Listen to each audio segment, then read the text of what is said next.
Hi, everybody. That is not sunshine glare. That is kitchen light glare. It's been a great birthday. I haven't done this a vlog in a while, so I'm happy to be doing this. This new shirt is from Tonto, and I'm wearing some brand new jeans too. More new wardrobe items to show off in the coming days, both online and in real life. Uh, August has been a tough month. I don't want to go on about this too long because everything I post is always about this. But most people know my neurogenic bladder situation, and one of the things that started happening with the full moon early in the month is they cut off before they're finished. So instead of running every 30 to 45 minutes as I normally do, it's been like 10, 15, 20 minutes, hoping for the best. It's not finishing, gotta go again. That's not a problem that I have that often. It is very frequent though.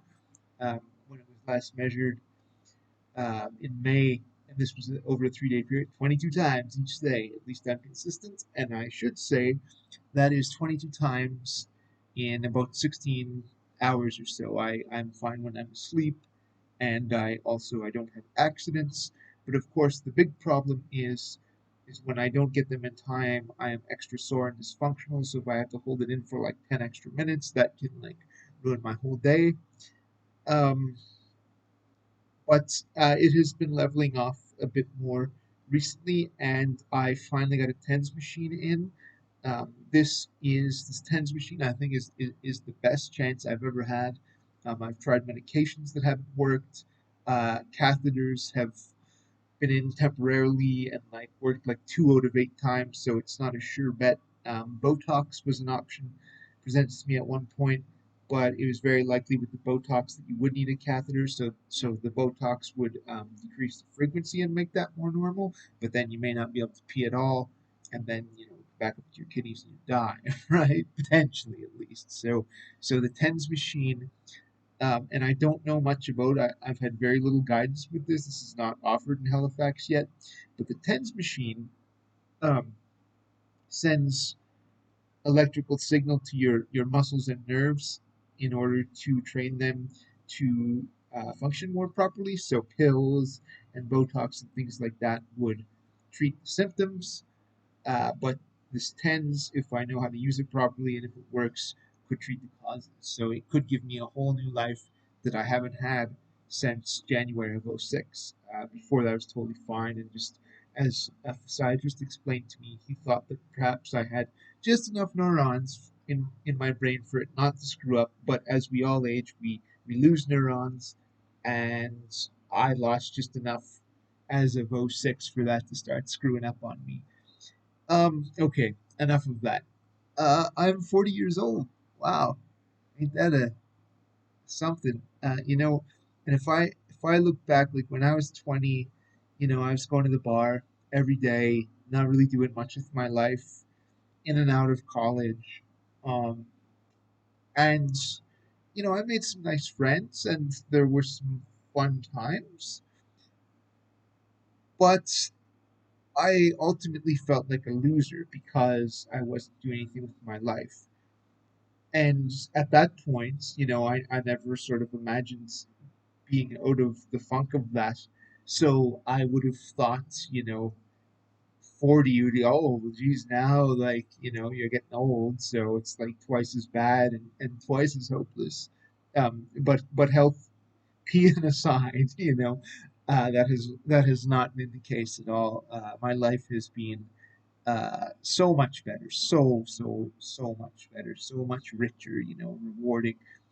And of course, like, financially, like, I'm, not doing that well, but I'm scraping by. Some low income measures have been in place the last few months for me that have made things a little bit better. But I have a nice apartment, and I still live on leftovers mostly, but I don't eat that much. I don't need to, and I don't starve. So I get by. It certainly could be better. I have a great dream one day to own my own place, whether that be a condo or a small home. Um, so let's hope so, right? But the biggest concerns are always really my health, and the last couple of weeks, my sleep has gone a little wonky, and I'm on medication ever since I had that terrible breakdown 4.5 years ago. Or yeah, end of 2018, I guess, lasted for like 4 months, and ever since I've been on the pills, like I typically get like 8 to 10 hours, but if it's in a tricky phase, it's like 5 6 hours, which previously would have been incredible. But now that I'm used to the full sleep, the 5 6 hours, I'm wonky and not my best self. Now I don't think I'm about to have psychosis and wig out or anything, but I um, feel worn out and in lieu of sleeping better and having just overall better brain function the last 4 years, I've been working really hard. And I write 3 to 4 new shows a year. Um, those include my sizzling spoken prose styled poetry, I guess, and I still do traditional stand up. It's a little more storytelling based, but it certainly does have punchlines.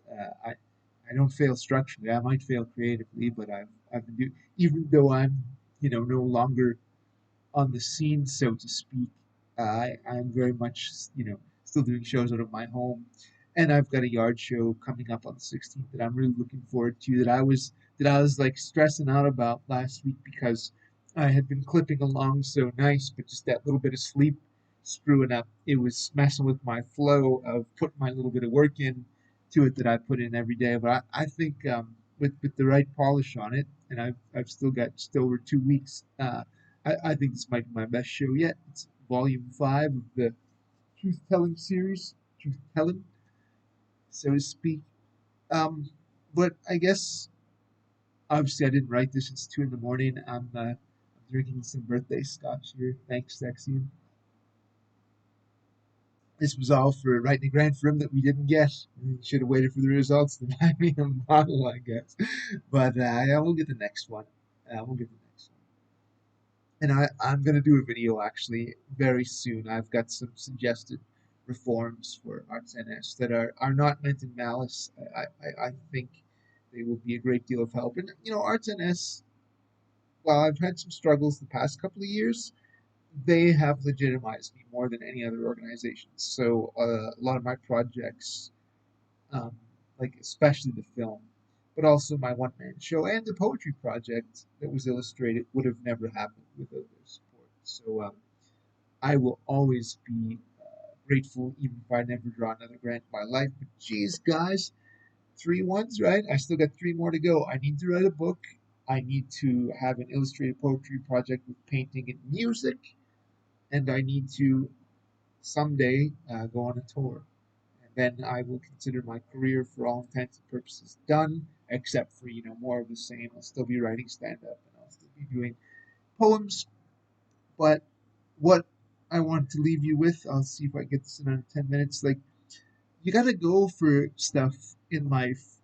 And when I was that barfly all those many years ago, I wasn't doing that. And I didn't know what it was. At that time, I wanted to do community work, working with youth, especially teenagers, because I felt the teenagers I could really relate to. And like, kids, you got to make like really rules for. With like teenagers, you're like almost adult. And I was 20 years ago, I was 20, right? So I was just above that teenage age myself. So I wanted to, work with kids that was like 15, 16, basically be a peer and a mentor. And I wasn't able to secure work in that. I wanted to work, in the hood, so to speak, because that's where I come from, Square Town, right? So I wanted to work with kids in the community. But yeah, I couldn't score any work, and due to health and some other things and how I'd felt about being at the bar all the time, I had retreated into myself. And I know I've told this story a bit before, but I started watching these movies, listening to music, and oh, geez, like man, these artists, man, like this is what I want to do, man. Like this is there's nothing greater than this. Like there's no better and more full way to encapsulate the human spirit and life, in my opinion, than through the creative arts. So I became a big fan and then wanted to make my mark in the creative arts as well. Like, this is what I have to do. Like this is who and what I am. And it has meant so much to me because, you know, even in spite of the lack of success and, still being a welfare warrior, so to speak, it has given me such purpose and such focus and such meaning, that by and large, and I still get my slumps, once in a while, but by and large, I don't feel like a loser no more. And like, imagine you could have something that, if you had experienced feeling like a loser, that made you like stop feeling that way.